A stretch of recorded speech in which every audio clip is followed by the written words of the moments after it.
मोहब्बत जब हद से गुजर जाती है तो अरमान खून में उतर जाते हैं। कोरबा का पेचकस हत्याकांड, गर्लफ्रेंड से रेप कर 51 बार पेचकस से सीने में गोदा, हुई उम्र कैद की सजा। तो नमस्ते, मैं सोनी।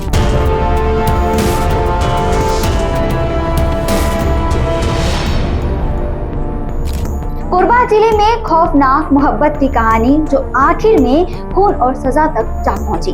दरअसल अहमदाबाद का रहने वाला बस कंडक्टर सहबान खान, जो 30 साल का था, एक लड़की से प्यार करने लगा था। दोनों की मुलाकात बस में हुई थी। दोस्ती हुई, मुलाकातें बढ़ी और रिश्ता प्यार तक पहुंच गया। सहबान ने शादी तक का सपना बुन लिया, लेकिन इसी बीच लड़की किसी और लड़के से बात करने लगी। बस यहीं से इस मोहब्बत की कहानी ने खतरनाक मोड़ ले लिया। सहबान शक और जुनून में इतना अंधा हो गया था कि लड़की को बार बार मना करने लगा कि उस लड़के से बात मत कर। यहाँ तक कि उसने उसकी माँ को भी धमकी दी, अपनी लड़की को समझा दो, नहीं तो दोनों की जान ले लूंगा। 24 दिसंबर 2022 को सहबान ने इस डरावने प्लान को अंजाम दिया। अहमदाबाद से फ्लाइट पकड़कर रायपुर पहुंचा और फिर कोरबा गया। होटल में रुका और मौका देखकर लड़की के घर पहुंच गया। वहां दोनों में जमकर विवाद हुआ।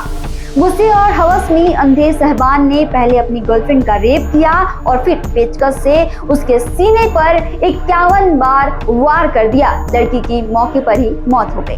जब उसका भाई घर लौटा और बहन को खून से लथपथ देखकर दहशत में आ गया और पुलिस को खबर दी। जांच में खून से सने कपड़े, जूते, कंडोम के पैकेट्स मिले। साइबर सेल की मदद से आरोपी को 1.5 महीने बाद गुजरात से गिरफ्तार कर लिया गया।